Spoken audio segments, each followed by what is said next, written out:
My mom and uncle tried to sell my grandma's farm before she was cold in the ground, so I locked everything before they could. Part 1, The Wake.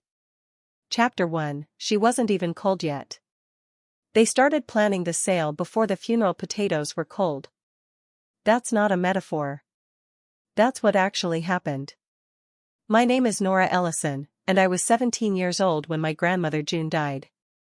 The funeral was on a Thursday in late October. The kind of North Carolina fall day that Grandma June loved, crisp air that smelled like wood smoke and wet leaves, the Blue Ridge Mountains sitting purple and quiet in the distance, and the apple trees in her orchard finally bare after the last harvest. I'd spent the morning sitting in the second row of Dobson Funeral Home, staring at a closed casket with a spray of white dogwood blossoms on top. My mother, Cheryl, sat beside me. She cried at all the right moments. Dabbed her eyes with a tissue. Accepted condolences with a solemn nod and a two-handed handshake that lasted exactly long enough to seem sincere. I didn't cry. Not yet. I was still in that strange floating space where grief hasn't landed yet, where everything feels like it's happening to someone else and you're just watching from a distance. The reception was back at Grandma June's farmhouse. Dogwood Creek Farm. 60 acres of apple orchard, pasture, and hardwood forest tucked into a hollow in the foothills of Surry County. The house was an old white farmhouse with a wraparound porch, a tin roof that sang when it rained, and a kitchen that had smelled like cinnamon and fresh bread for the better part of 50 years.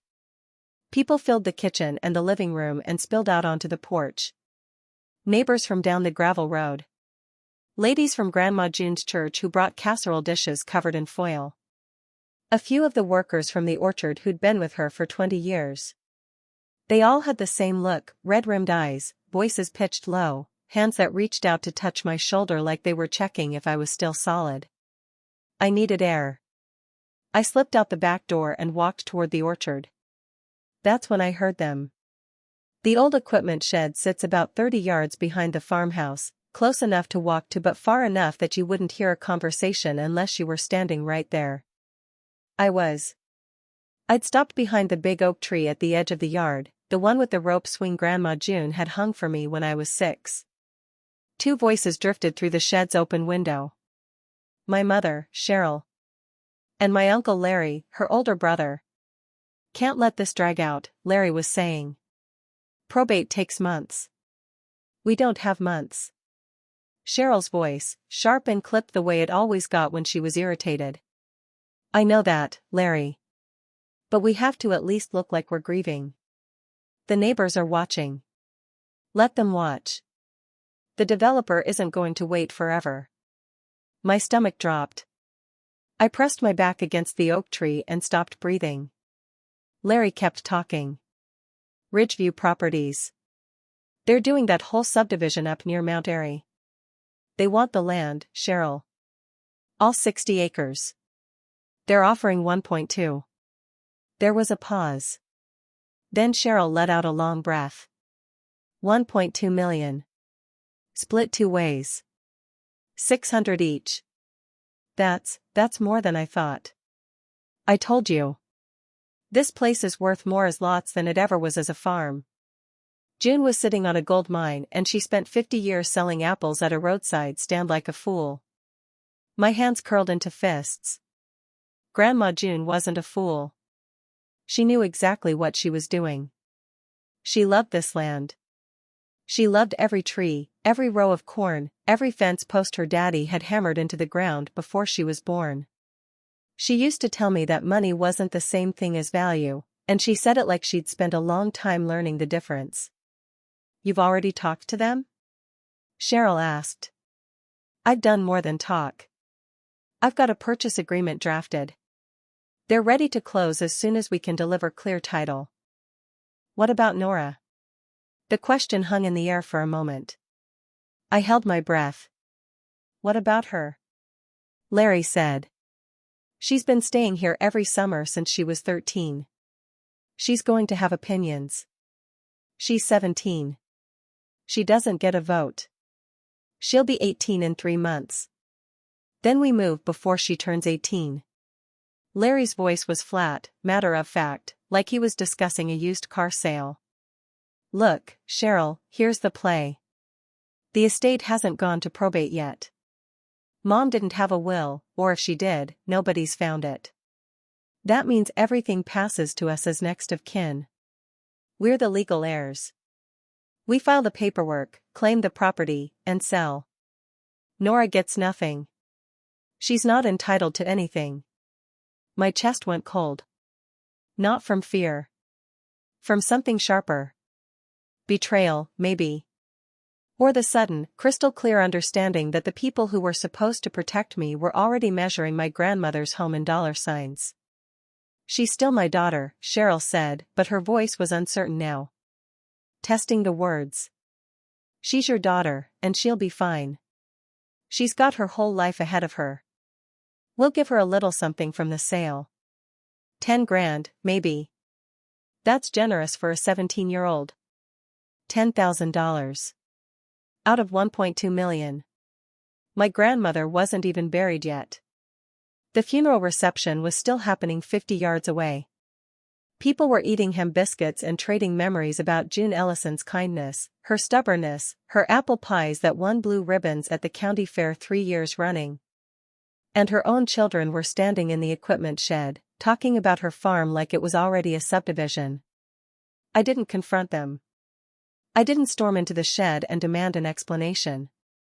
I was 17 years old, I had no power, no legal standing, and no idea that my grandmother had already accounted for this exact moment 5 years before she died. So I did the only thing I could do. I walked back to the farmhouse. I helped Mrs. Patterson from the church pour sweet tea. I accepted hugs from people who smelled like mothballs and perfume. I smiled when I was supposed to smile. And I started paying attention. That night, after everyone had gone home and my mother had driven back to our apartment in Winston-Salem, she didn't stay at the farm, she never did. I sat alone at Grandma June's kitchen table. The one she'd bought at a flea market in 1972 and refinished herself. The one with the burn mark on the corner from the time I knocked over a candle when I was 9. The house was quiet. The old refrigerator hummed. The clock on the wall ticked. Outside, the wind moved through the apple trees and made a sound like distant water. I thought about what my grandfather used to say. He died when I was 7, so I don't remember much. But I remember him sitting on the porch, looking out at the orchard, and saying, "This place takes care of the people who take care of it." I didn't fully understand that yet.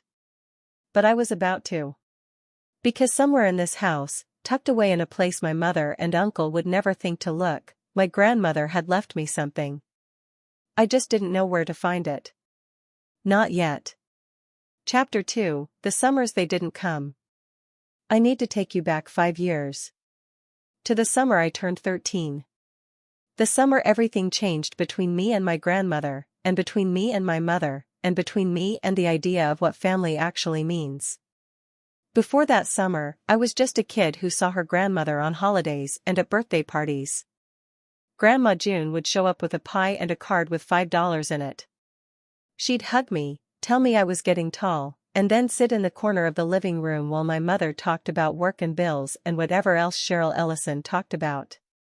I don't remember my mother ever asking Grandma June a question about herself. Then my parents got divorced. It wasn't dramatic. No screaming fights, no broken dishes, no police cars in the driveway. My father, Rob, just sort of evaporated. One day he was there, watching TV in the recliner, and the next day he was living in an apartment in Greensboro with a woman named Tammy who worked at a tanning salon. He called every other Sunday for about 6 months. Then the calls became once a month. Then they stopped. My mother didn't cry about it, at least not where I could see. She just got harder. Sharper. More focused on things she could control. The rent. The car payment. Her job at the county tax office. My grades. My friends. My clothes. Everything about me became something to manage, to optimize, to correct. Stand up straight, Nora. You're slouching. Why are you wearing that? You look like a boy. You got a B on your science test. What happened? She wasn't mean. She was just absent. Even when she was in the room. Like she was looking at me through a window, and the glass was always a little fogged. That summer, when school let out, my mother sat me down at the kitchen table and announced that I'd be spending July and August at Dogwood Creek Farm. It's just for a couple months, she said. I need to focus on work, and Grandma June could use the help around the place. I was 13. I didn't want to spend my summer on a farm in the middle of nowhere. I wanted to hang out with my friends at the mall. I wanted to go to the community pool. I wanted to do anything other than pull weeds and pick apples with an old woman I barely knew. I don't want to go, I said. My mother's face didn't change. I wasn't asking. The first week at the farm was miserable. There was no Wi-Fi. My phone barely got a signal. The TV in the living room got 4 channels, and 2 of them were static. I spent the first 3 days sulking on the porch, reading the same magazine over and over, and texting my friends with messages that never went through. Grandma June let me sulk. She didn't lecture me. She didn't tell me to cheer up or be grateful. She just went about her routine, feeding the chickens, checking the orchard, pulling weeds in the vegetable garden, and left me alone. Every morning, she'd make breakfast and set a plate for me at the kitchen table. Eggs, toast, a glass of milk. She'd eat her own breakfast standing at the counter, looking out the window at the mountains. On the 4th day, she said, "You gonna sit on that porch until you turn into a rocking chair, or you gonna help me fix the fence?" I looked up from my magazine. What? The fence along the north pasture. 3 posts rotted out over the winter. I can't do it alone. I don't know how to fix a fence. Well, she said, wiping her hands on a dish towel, I guess you're about to learn. That was Grandma June. She didn't ask for help. She just assumed you'd give it. And somehow, that assumption made you want to prove her right. We spent the morning replacing fence posts. She showed me how to dig out the old rotted wood, how to set the new post in gravel so it wouldn't shift, how to stretch the wire tight without breaking it. She was 68 years old, and she worked like someone who'd been doing it her whole life, which she had. Her hands were rough and cracked, her arms thin but strong, and she never complained. Not once.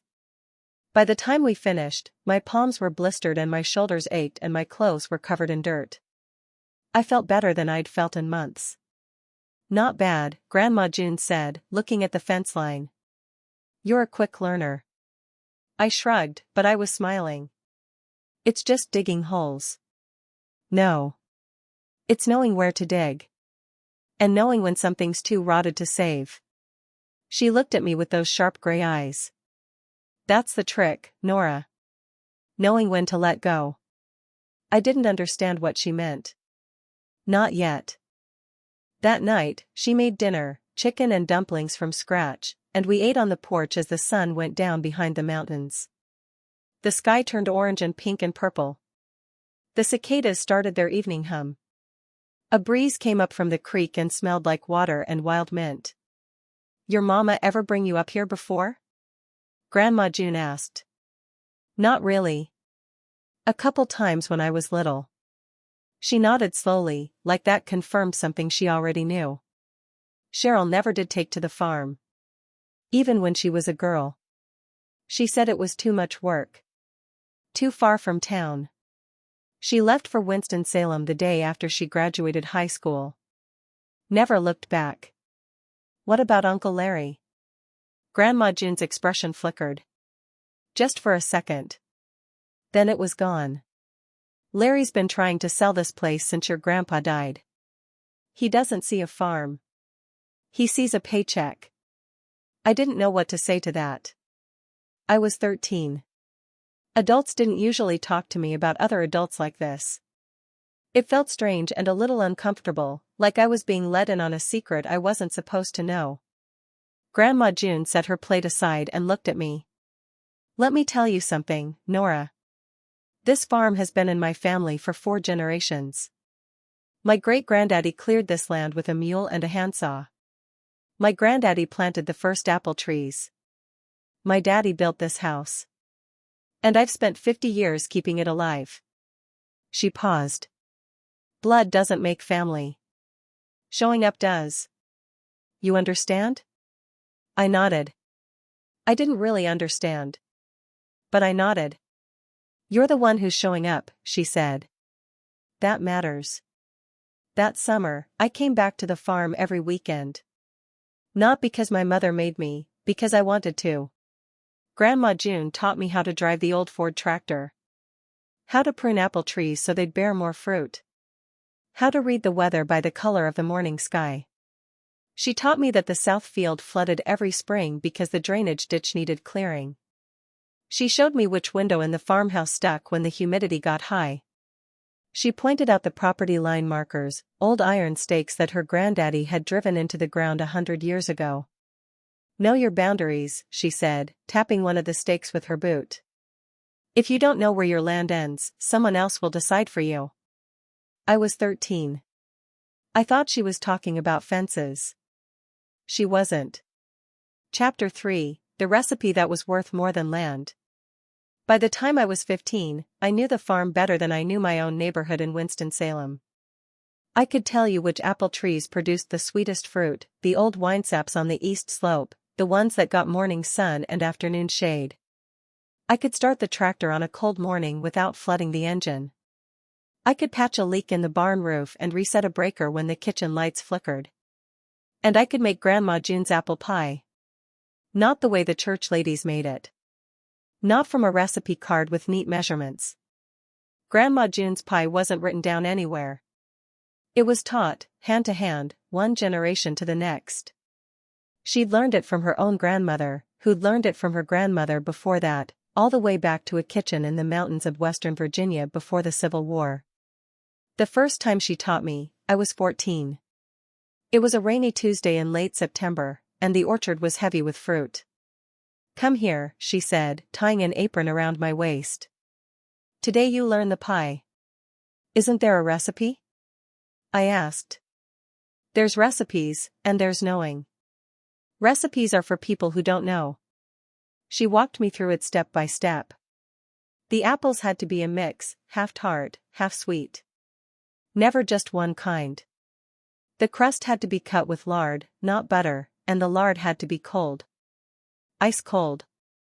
The cinnamon had to be fresh grated, not from a jar. And the sugar had to be brown, not white, with a pinch of salt to cut the sweetness. But the secret, she said, lowering her voice like she was telling me where treasure was buried, is the nutmeg. Just a quarter teaspoon. Fresh grated. Nobody will taste it, but they'll miss it if it's not there. I watched her hands as she worked, the same hands that fixed fences and pulled weeds and held me when I cried over my father leaving. Strong hands. Gentle hands. Hands that had been making this pie for 60 years. Grandma, why don't you sell these? She laughed. I do sell them. At the roadside stand. $5 a slice. I mean like, in stores. In restaurants. You could make a lot of money. She stopped rolling the dough and looked at me. Her gray eyes were serious now. I've had offers, Nora. More than you'd think. What kind of offers? A food company out of Charlotte. They wanted to buy the recipe. Package it. Sell it in grocery stores. June's Appalachian apple pie, they wanted to call it. She shook her head. I told them no. Why? Because if I sell the recipe, it's not mine anymore. It's just a product. She wiped flour off her hands. Some things are worth more than money. This pie is one of them. I didn't fully understand. At 14, money seemed like the most important thing in the world, the thing my mother was always worried about, the thing that made her tense and tired and short-tempered. If Grandma June could make money from her pies, why wouldn't she? But Grandma June wasn't done thinking about it. She just didn't tell anyone. A year later, when I was 15, I was cleaning out the hall closet in the farmhouse, The one where Grandma June kept her winter coats and old photo albums and boxes of Christmas decorations. In the back, behind a stack of quilts, I found a manila envelope with a lawyer's return address. David Okonkwo, attorney at law. Mount Airy, North Carolina. Curious, I opened it. Inside was a trademark registration certificate. Issued by the United States Patent and Trademark Office. 4 June's Dogwood Creek Apple Pie. The trademark covered the name, the recipe, and the branding, packaging design, logo, everything. The owner of the trademark wasn't listed as June Ellison. It was listed as the Dogwood Creek Irrevocable Trust. I didn't know what an irrevocable trust was. I was 15. I'd never heard those words before. But I knew something important was happening, even if I didn't understand it. I put the envelope back exactly where I found it. And I didn't say anything to anyone. That night at dinner, Grandma June seemed distracted. Quiet. She picked at her food and kept looking out the window at the orchard. "Grandma?" I asked. "Are you okay?" She blinked and looked at me. "I'm fine, honey. Just thinking." "About what?" She was quiet for a moment. Then she said, "About making sure things go where they're supposed to go. After I'm gone." My stomach tightened. "You're not going anywhere. I'm 68 years old. I'm not going tomorrow, but I'm not going to live forever either." She reached across the table and took my hand. "I need you to know something, Nora. This farm isn't just land. It's a life. A way of living. And it belongs to the people who love it. Not the people who want to sell it." "Mom and Uncle Larry want to sell it?" She didn't answer directly. "Your mother hasn't set foot on this farm in 15 years. Your uncle only shows up when he needs money. They don't love this place. They never did." "But I do," I said. It wasn't a question. "Yes," Grandma June said. "You do. And I see it. I've always seen it." She squeezed my hand and let go. Then she stood up and started clearing the plates. "Now help me with these dishes. The pie's almost cool enough to cut." I didn't sleep well that night. I lay in my bed in the small guest bedroom, my bedroom, really, since I was the only one who ever slept there, and stared at the ceiling. Something was changing. Something was being set in motion. And I was right in the middle of it, whether I wanted to be or not. 2 years later, I would finally understand what Grandma June had been doing all along. She wasn't just making pies. She was building a fortress. Part 2, The Waiting. Chapter 4, The Key in the Hayloft. Grandma June didn't get sick until I was 16. It started with a cough that wouldn't go away. Then she started losing weight. Then she started getting tired, bone tired, the kind of tired that sleep doesn't fix. She tried to hide it from me. She'd straighten up when I walked into the room, smile like everything was fine, ask me about school or the orchard or whether I'd checked the fence line recently. But I could see it. I could see her hands shaking when she poured coffee. I could see her pausing halfway up the porch steps to catch her breath. I could see the fear behind her eyes, the knowledge that something was wrong and wasn't getting better. I was 16.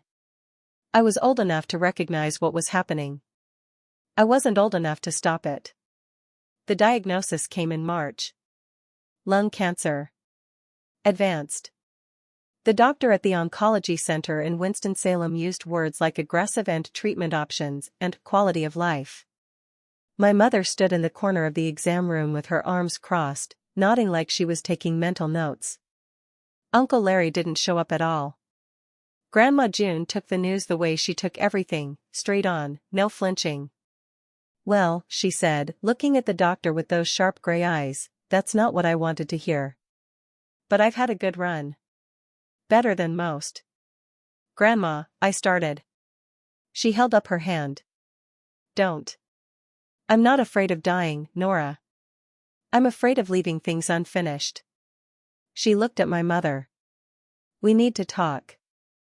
All of us. That conversation never happened. My mother kept making excuses. Work was busy, she needed to pick up extra shifts, she'd come up to the farm next weekend. Next weekend turned into next month. Next month turned into never. So Grandma June did what she'd always done. She handled things herself. 2 weeks after the diagnosis, she called me into her bedroom. It was a Saturday morning. Rain was drumming on the tin roof, a steady, peaceful sound that filled the house like music. Grandma June was sitting up in bed, propped against pillows. She looked tired but determined. "Close the door," she said. I did. "Sit down." I sat on the edge of the bed. She reached under her pillow and pulled out a small key. It was old and rusted, the kind of key that unlocks something that hasn't been opened in a long time. "This is the key to the lockbox in the hayloft," she said. "You know the one I'm talking about?" I nodded. "The hayloft in the old barn. Grandma June had always told me to stay out of there when I was younger, said the floor was unstable, the ladder was dangerous. I'd never been up there.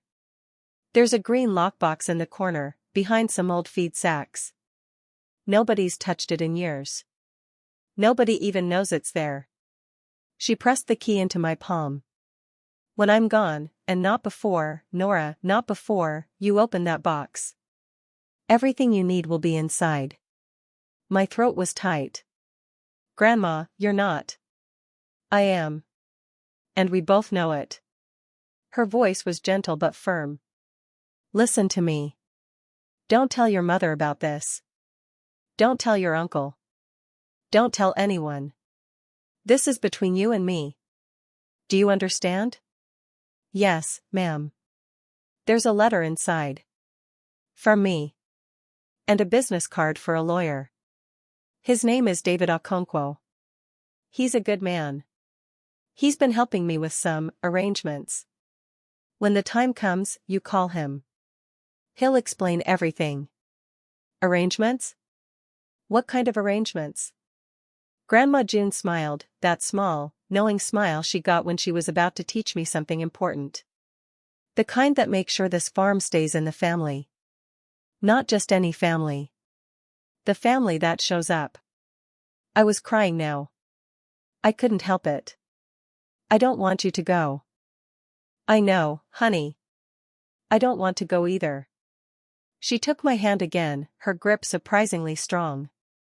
"But I'm going to give you something before I leave. Something nobody can take away. Promise me you'll follow through. Promise me you'll call David." "I promise." "Good girl." She let out a long breath and closed her eyes. "Now let me rest. And remember, not until I'm gone." She lasted 3 more months. She died on a Tuesday morning in late June, 3 days after the summer solstice. The apple trees were heavy with green fruit. The cicadas were singing. The sun was shining like the world didn't know it had just lost one of its best people. I was holding her hand when she went. She opened her eyes one last time, looked at me, and whispered something I couldn't quite hear. Then she was gone. I didn't cry right away. I sat there for a long time, holding her hand, watching the light move across the bedroom wall. Then I stood up, walked out to the barn, climbed the old ladder to the hayloft, and found the green lockbox exactly where she'd said it would be. The key fit perfectly. Inside, there was a letter in Grandma June's handwriting. And a business card. David Okonkwo. Attorney at law. And underneath his name, in small print, the Dogwood Creek Irrevocable Trust. Chapter 5, The Developer's Offer. I didn't call David Okonkwo right away. I told myself it was because I needed to process everything. Because I was grieving. Because I needed to plan. But the real reason, the reason I only admitted to myself later, was fear. Once I made that call, everything would change. There would be no going back. No pretending that my family was normal, that my mother loved me without conditions, that my uncle wasn't already calculating how much the farm was worth. For 3 weeks after the funeral, I stayed at the farmhouse alone. My mother went back to Winston-Salem. She said she needed to get back to work and sort out the estate paperwork. She said she'd handle everything. She said I should focus on school, on my summer assignments, on being a teenager. What she meant was, stay out of the way. I didn't stay out of the way. I started cleaning out the farmhouse, not because it needed cleaning, but because I was looking for something. I didn't know what yet. More clues. More proof that Grandma June had been preparing for this. More pieces of the puzzle. I found the trademark paperwork again, filed neatly in a folder with other legal documents I didn't understand. I found bank statements showing regular deposits into an account I'd never heard of. I found a deed to the farm, but the name on it wasn't June Ellison. It was the Dogwood Creek Irrevocable Trust, dated 5 years earlier. Grandma June had been planning this for half a decade. Maybe longer. On the third Sunday after the funeral, Uncle Larry showed up at the farmhouse unannounced. He pulled into the gravel driveway in his silver Cadillac, a car that was too expensive for a man who sold used vehicles for a living, and got out with a smile that didn't reach his eyes.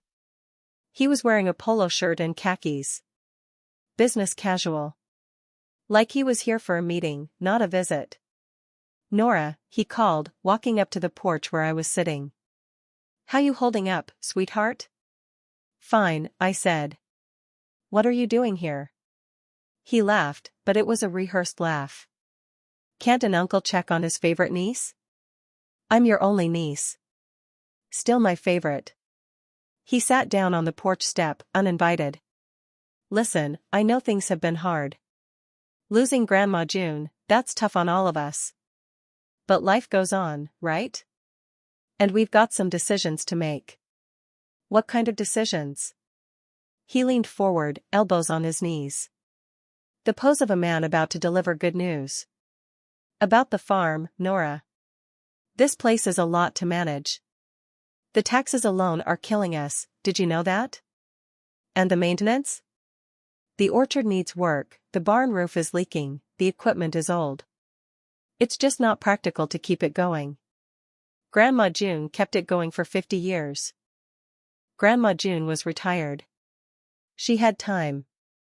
He said it gently, like he was explaining something to a child. The point is, we've got an opportunity. A developer called Ridgeview Properties, they're doing a big project up near Mount Airy. They want the land.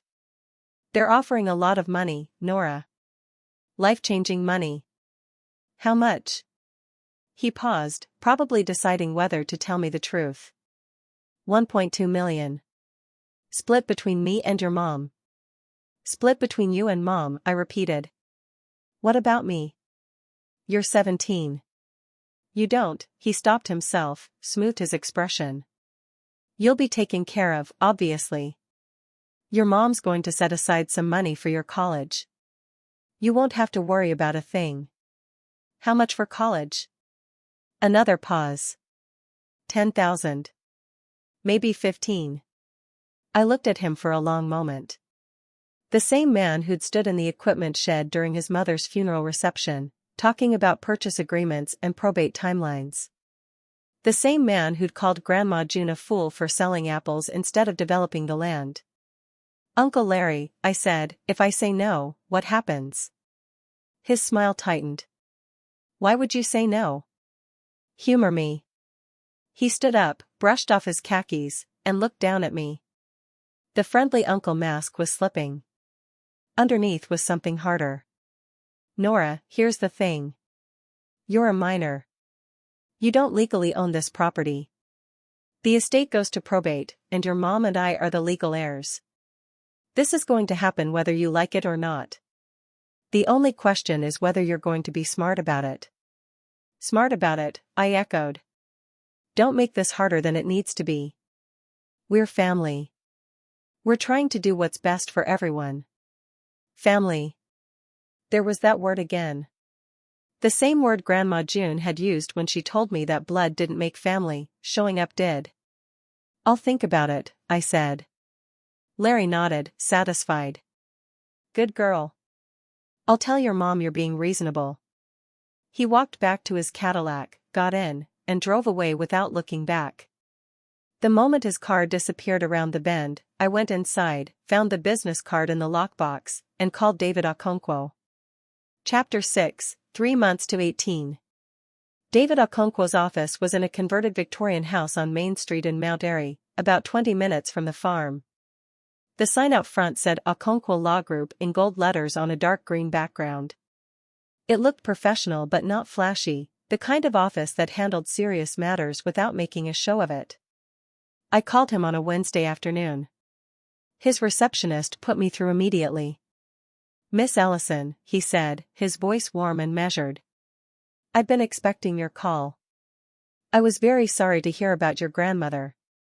She was one of a kind." "You knew her well?" "She was my client for almost 6 years. And my friend." He paused. "I think we should meet in person. Can you come to my office on Saturday?" "I don't have a car. I'll send someone to pick you up. One of my associates." "Is 10 a.m. okay?" "That's fine." Saturday morning, a young woman in a dark sedan pulled up at the farmhouse and drove me into town. She didn't make small talk. I was grateful for that. David Okonkwo was in his early 60s, tall and thin with silver hair and reading glasses perched on his nose. He had the calm, deliberate manner of someone who'd spent decades dealing with family disputes and had learned not to get emotionally involved. But there was warmth behind his professionalism, a genuine kindness that put me at ease. "Sit down," he said, gesturing to a leather chair across from his desk. "Would you like something to drink? Coffee? Water?" "Water would be great." His assistant brought a glass. He waited until the door closed before he spoke. "Your grandmother," he said, "was one of the most far-sighted clients I've ever had. She came to me 6 years ago, shortly after your grandfather died, with very specific instructions. She wanted to make sure that Dogwood Creek Farm would be protected after she was gone. Not just from outside threats. From inside ones." "Inside threats?" "Her children." He said it without flinching. "June loved your mother and your uncle. But she didn't trust them with the farm. She told me, and I'm quoting her now, 'Larry will sell it before I'm cold in the ground. And Cheryl will let him.'" I felt a chill run through me. That was almost exactly what had happened. "So she set up a trust," David continued. "The Dogwood Creek Irrevocable Trust. Irrevocable means it can't be dissolved or changed. Not by your mother. Not by your uncle. Not even by you. The terms are fixed." "What are the terms?" He opened a folder on his desk. "The trust holds 4 assets.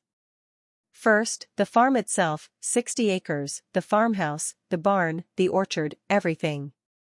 Second, a savings account with approximately $350,000. Third, an investment portfolio currently valued at about $400,000. Fourth, and this was June's secret weapon, the trademark to her apple pie recipe, which is valued independently at roughly $400,000.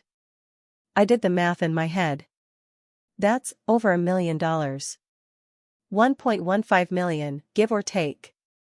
The total value was higher, but June transferred the farm into the trust via a ladybird deed, which allowed her to retain lifetime use and ownership. The deed automatically passes to the trust upon her death, bypassing probate entirely. Your mother and uncle can't touch it. They can't even claim it as part of the estate. What about me?" He smiled for the first time. "You, Miss Ellison, are the sole beneficiary. On your 18th birthday, you gain full legal authority over the trust assets. The farm, the savings, the investments, the trademark, all of it becomes yours to manage and protect." The room seemed to tilt slightly. I gripped the armrests of the chair. "Why me? Why not my mom? Why not Uncle Larry?" "Because you're the one who showed up." David closed the folder and looked at me directly. "June told me about the summers you spent on the farm. About how you learned to fix fences and prune trees and make her pie. She said you were the only one in the family who understood that the farm wasn't just property. It was a legacy." My eyes were stinging. I blinked hard. What do I need to do? Right now? Nothing. You're still a minor. If you try to assert any authority over the trust before your 18th birthday, your mother and uncle could challenge it on procedural grounds. You have to wait. How long? 3 months. Your 18th birthday is October 14th. On that day, at exactly midnight, you become the legal successor beneficiary. You sign one document. I file a notice of interest with the county recorder's office the next morning. And the farm is protected. What if they try to sell it before then? They can try. They might even sign a purchase agreement. But any sale would be invalid because the title is held by the trust, not the estate. The moment they try to record a deed transfer, the county will flag it. The chain of title is clear. The trust has owned the farm for 6 years. They just don't know it. He leaned back in his chair. There's something else you should know. I've been monitoring the county recorder's office. Someone has been making inquiries about the farm's title. Asking about the property record, the deed history, the ownership structure. Uncle Larry, I said. He's a car dealer. He probably knows people at the county office. Probably. But what he doesn't know, what he can't find out unless he does a very specific kind of title search, is that the property hasn't been in your grandmother's name for years. It's in the trust. And the trust's beneficiary documents are sealed until you turn 18. So until October 14th, I just wait? You wait. You watch. And you don't tell anyone. I thought about my mother. About the way she'd looked at the funeral, crying at the right moments, accepting condolences with the right words, playing the grieving daughter. And then going home and calling the developer. They're going to pressure me, I said. They're going to try to convince me it's for the best. Yes. They probably will. What do I do? David Okonkwo took off his glasses and looked at me with an expression that was part sympathy, part steel. You remember who you are. You remember what your grandmother taught you. And you stay quiet. Even when, especially when, every part of you wants to speak up. That night, I sat on the porch at the farmhouse and watched the sun go down behind the mountains. The sky did what it always did, turned gold, then orange, then pink, then purple. The cicadas started their hum. The first stars came out. My grandmother had known. For 6 years, she'd known what her children would do after she was gone. And she'd built a legal wall around everything she loved, brick by brick, document by document, until it was strong enough to hold. Now it was my job to protect it. 3 months. I could do 3 months. Chapter 7, The Fake Documents. The next 2 months were a masterclass in manipulation. My mother started calling me almost every day. Not to ask how I was doing. Not to talk about Grandma June. To talk about the situation. Have you thought about what Uncle Larry said? She'd ask, her voice carefully casual. I've been thinking about a lot of things. The developer's offer is time-sensitive. They're not going to wait forever. And honestly, Nora, the farm is falling apart. Do you really want to be responsible for all that maintenance? You're going to college next year. You won't have time. I don't know where I'm going to college yet. That's my point. The money from the sale could pay for anywhere you want to go. Anywhere. Doesn't that sound better than spending your weekends fixing fences? I didn't say what I was thinking, that I liked fixing fences. That the farm didn't feel like a burden. That Grandma June had spent her whole life taking care of it and I wanted to do the same. Instead, I said, I'm still thinking. Mom would sigh, the way she did when I was a kid and I'd disappointed her by getting a B instead of an A. Don't think too long, Nora. Opportunities like this don't last. Then Uncle Larry showed up again. This time he brought a folder, manila, thick, with the Ridgeview Properties logo on the front. Sit down, he said, spreading papers across the kitchen table. I want to show you exactly what we're looking at. He walked me through the offer like a car salesman walking a customer through a financing plan. The purchase price, $1.2 million. The closing timeline, 90 days from acceptance. The development plan, 150 single-family homes, a community center, a walking trail along the creek. He made it sound beautiful. Like progress. Like the future. The farm becomes a neighborhood, he said. Families. Kids. People who'll love this land just as much as we do. People who'll pay $400,000 for a house on what used to be our orchard. He didn't flinch. That's how things work, Nora. The land is more valuable now than it ever was as a farm. That's not my fault. That's just reality. What about the farmhouse? He hesitated. The farmhouse would probably need to come down. It's old. Asbestos in the walls, probably. Lead paint. Not up to code. So you're going to tear it down. We're going to build something better. Something that works for people, not against them. I looked at the papers spread across the table Grandma June had bought at a flea market and refinished herself. The one with the burn mark from my candle. The one where she'd taught me to make pie. Uncle Larry, I said, I'm not going to sign anything until I'm 18. His expression flickered. Just for a second. Then the smile was back. Sure. That's fair. You're almost there, right? October 14th? That's right. Okay. We'll wait until October 14th. No problem. He gathered up his papers and left.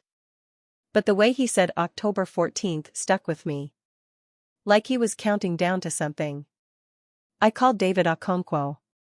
He's planning something, I said. I don't know what, but he's planning something. Let me make some inquiries, David said. I'll call you back.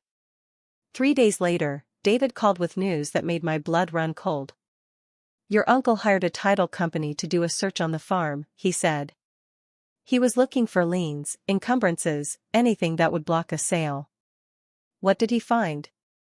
Nothing yet.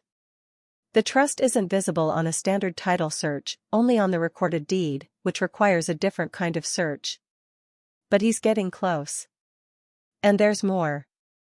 David paused. He's been talking to a notary public. Someone who works at the county office. An old friend of his. Why? I think he's preparing documents. Possibly a power of attorney.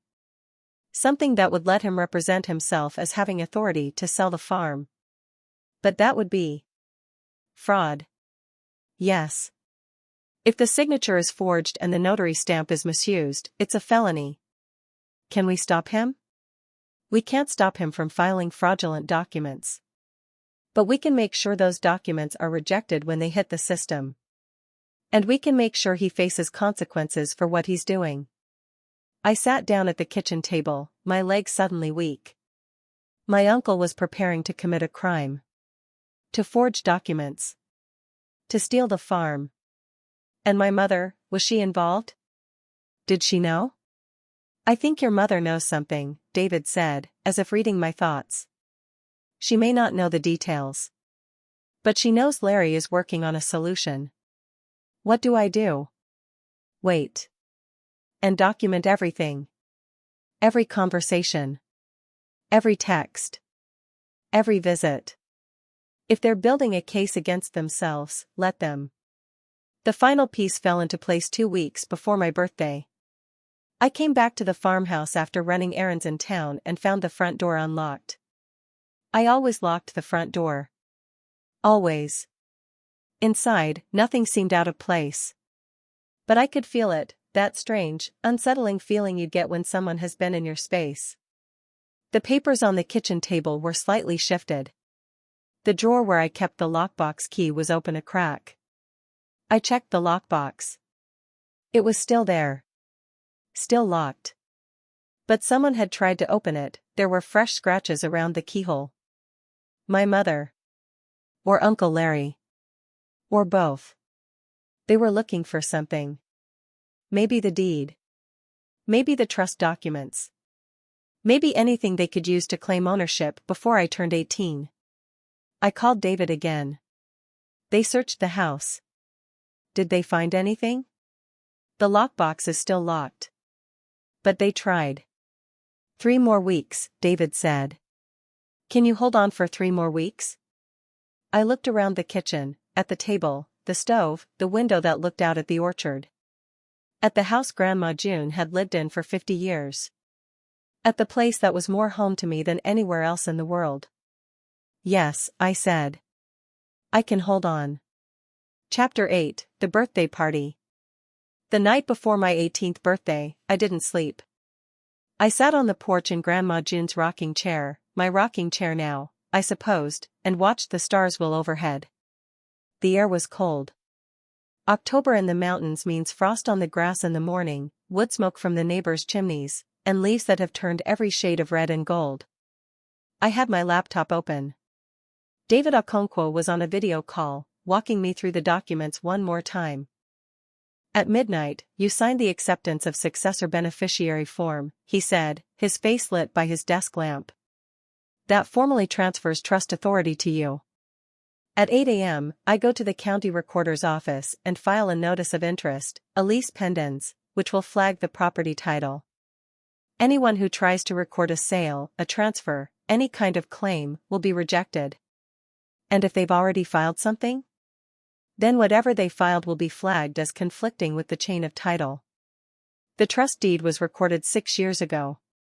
It predates anything your uncle could have filed. The county system will flag it automatically. I looked at the clock on my laptop.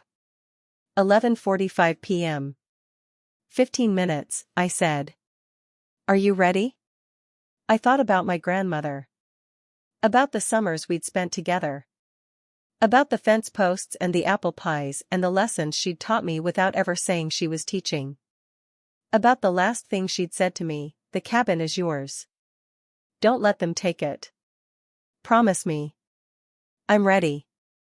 The clock hit midnight. I signed the document. My name in ink, my grandmother's trust in the title, and a legal wall that my mother and uncle couldn't climb. It's done, David said. Happy birthday, Nora. At 8 a.m., David filed the notice at the county recorder's office. At 9 a.m., my mother called to wish me a happy birthday. The party's at 3, she said, her voice bright and cheerful. I've invited everyone. The whole family. It's going to be wonderful. I'm sure it will be, I said. At 3 p.m., I walked into my mother's house in Winston-Salem. The living room was full of people, relatives I barely knew, neighbors from down the street, a few of my mother's co-workers from the county tax office. Balloons. A banner that said Happy 18th birthday. A sheet cake from the grocery store. Everyone smiled at me. I smiled back. Uncle Larry was there, standing by the fireplace with a glass of punch. He raised it to me as I walked in.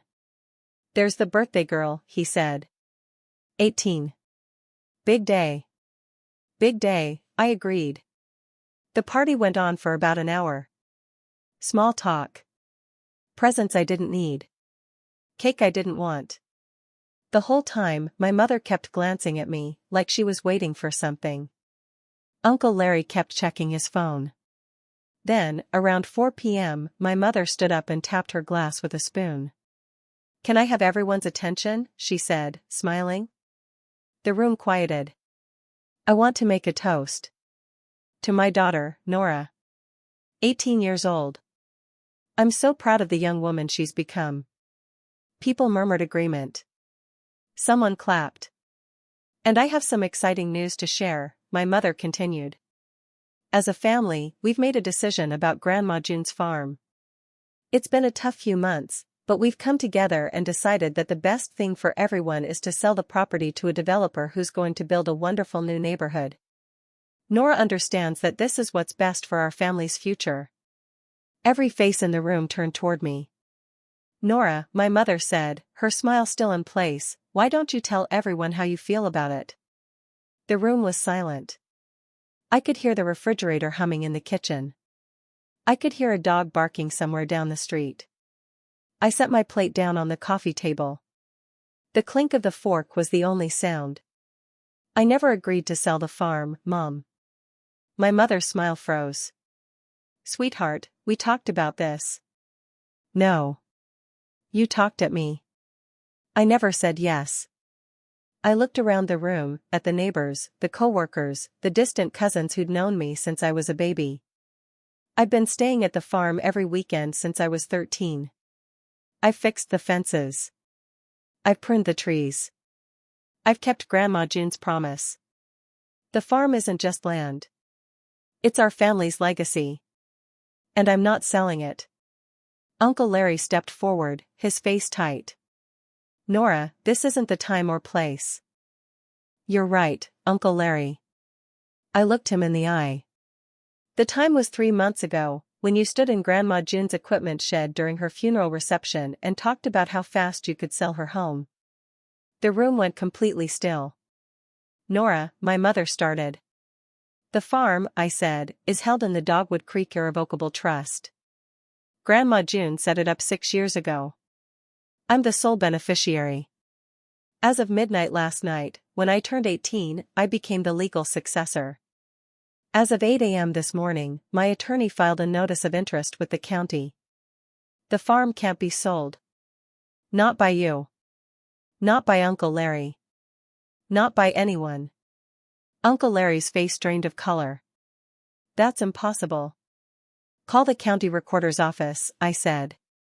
Ask them. My mother's eyes were wide.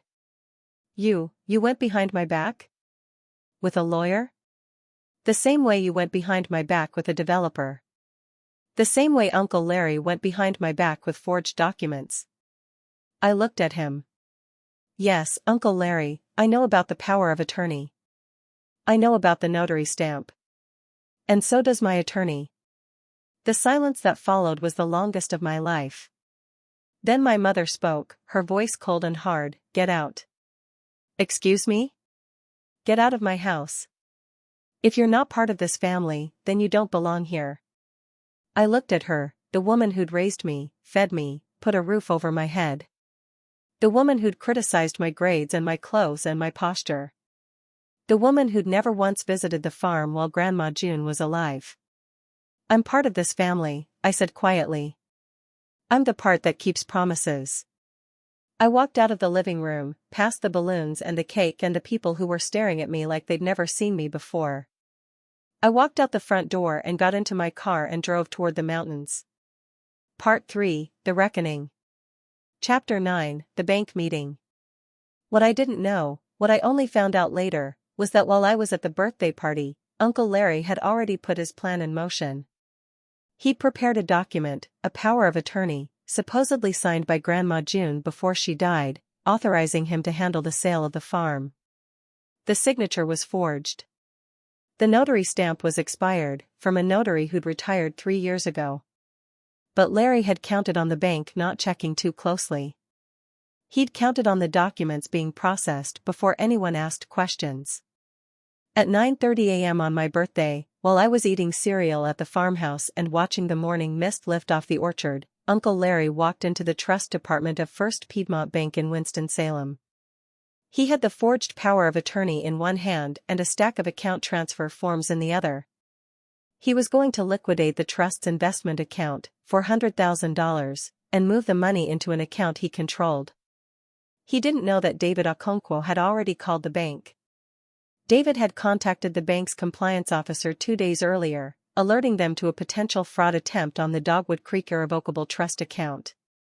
He'd provided the trust documents, the beneficiary designation, and a copy of the notice of interest that would be filed that morning. The compliance officer was waiting. When Uncle Larry approached the counter and slid his documents across, the teller, a woman in her 50s named Mrs. Patterson, who'd been working at the bank for 20 years, took them with a polite smile. "I'll need a moment to process these," she said. "Take your time," Larry said. He leaned against the counter, confident. Relaxed. He'd been selling used cars for 20 years. He knew how to wait while paperwork was processed. Mrs. Patterson typed the account number into her computer. Then she typed it again. Then she stopped. Mr. Tremaine, she said. Ellison, Larry corrected. Mr. Ellison. I'm going to need to consult with our compliance department before I can process these forms. Larry's confidence flickered. Is there a problem? No problem at all, sir. Just a standard verification. It won't take long. Mrs. Patterson picked up her phone and made a call.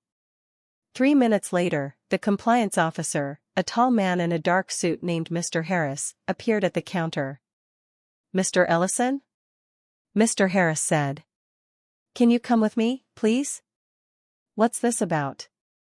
Just a few questions about the documentation. Standard procedure. Larry followed Mr. Harris into a small office off the main lobby. The door closed. The blinds were already drawn. Mr. Ellison, Mr. Harris said, sitting down behind a desk, the power of attorney you presented doesn't match the signature we have on file for June Ellison. The notary stamp is expired. And the account you're trying to access is held by an irrevocable trust, not by June Ellison's estate. Can you explain these discrepancies?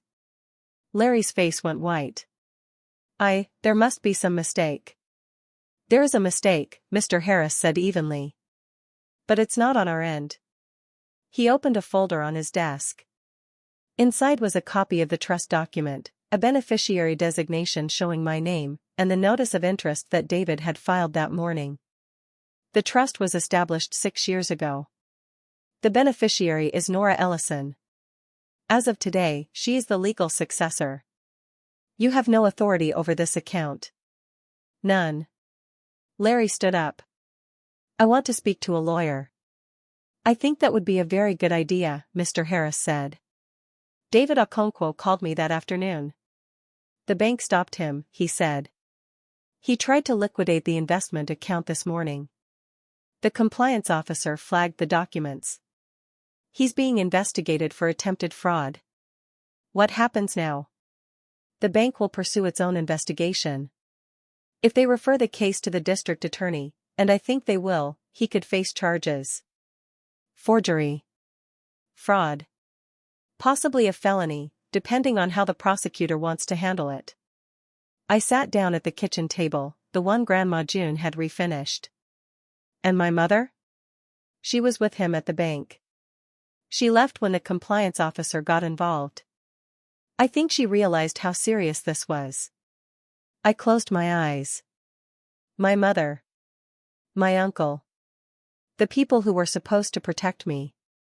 Are you okay? David asked. I looked out the window at the orchard. The trees were bare now, ready for winter. But they'd bloom again in the spring. They always did. I'm okay, I said. I kept my promise. Chapter 10, for Nora, who stayed. The aftermath took months. Ridgeview Properties withdrew their purchase offer. Their lawyer sent a letter to Uncle Larry, demanding compensation for the time and resources they'd wasted on a deal that was never valid. Larry hired a criminal defense attorney. The bank referred the case to the district attorney's office, and an investigation was opened. My mother and I didn't speak for 6 weeks after the birthday party. I stayed at the farm. She stayed in Winston-Salem.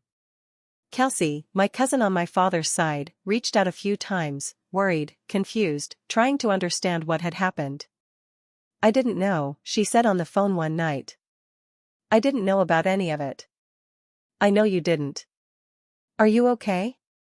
I'm getting there. In December, my mother called. Her voice was different, quieter. Tired. I didn't know what Larry was doing, she said. The documents. The forgery. I didn't know. But you knew about the developer. You knew he was trying to sell the farm. She was silent for a long moment. I thought it was the right thing. For everyone. I thought. You thought I'd fall in line, I said. You thought I'd do what I was told, like I always did.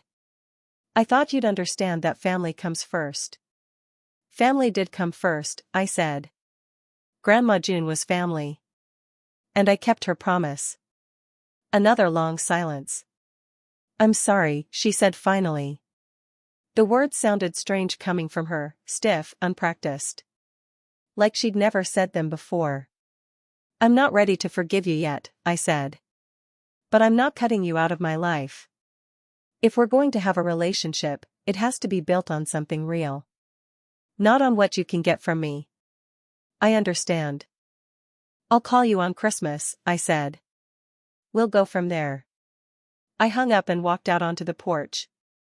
The mountains were blue in the distance. The orchard was sleeping under a thin blanket of snow. The air was cold and clean and smelled like pine. I was 18 years old. I owned a farm. A farm that had been in my family for 4 generations. A farm that my grandmother had trusted me to protect. I'd kept my promise. But there was one more thing. A few weeks after the bank incident, I was cleaning out the kitchen cabinets, the old wooden ones that Grandma June had painted white sometime in the 1980s. I opened a cabinet near the stove, the one where she kept her spices and her recipe cards. And there, on the inside of the cabinet door, carved into the wood with what looked like a pocket knife, were 4 words. "For Nora, who stayed." I touched the letters with my fingertips. The carving was old, the wood had darkened around the grooves.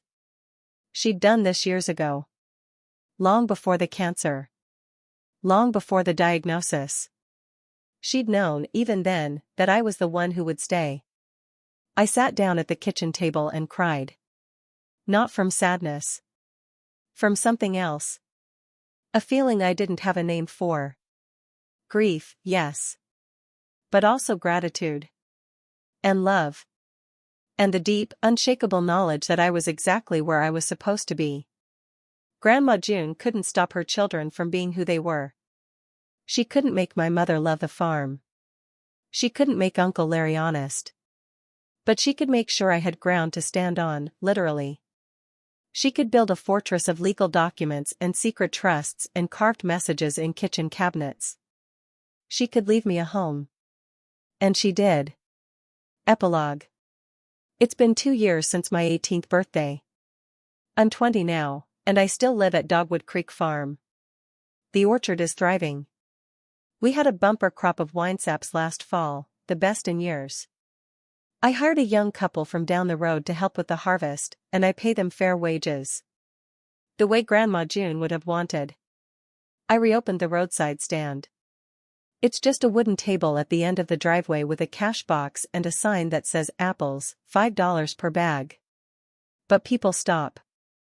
They always stop. And when they ask about the pie, I tell them it's not for sale. But if they're nice, I might give them a slice. Uncle Larry pleaded guilty to a misdemeanor fraud charge. He got probation and a fine. He lost his real estate license, or would have, if he'd ever had one. His used car dealership closed 6 months later. I don't know where he is now. Somewhere in South Carolina, I think. My mother and I talk every few weeks. It's awkward. Stiff. We don't know how to be around each other anymore. But we're trying. She came to the farm once, last spring. Walked through the orchard. Stood on the porch. Didn't say much. But she came. I'm taking classes at Surrey Community College, business management, mostly. How to run a small farm. How to balance the books. How to market a product. The trademark for Grandma June's apple pie is sitting in a safety deposit box, waiting for the day I'm ready to do something with it. Some nights, I sit on the porch in Grandma June's rocking chair and watch the sun go down behind the mountains. I think about everything that happened. About the funeral. About the equipment shed. About the forged documents and the bank meeting and the birthday party where I finally said no. I don't feel angry anymore. Not mostly. What I feel is settled. Grounded. Like I'm standing on something solid that can't be taken away. Grandma June used to say that blood doesn't make family, showing up does. I showed up. And I kept my promise. If this story meant something to you, If you've ever had to stand up to the people who were supposed to protect you, or keep a promise that no one else would keep, let me know in the comments. What's the one thing in your life you'd fight to protect? I read every comment. And I'll see you in the next story.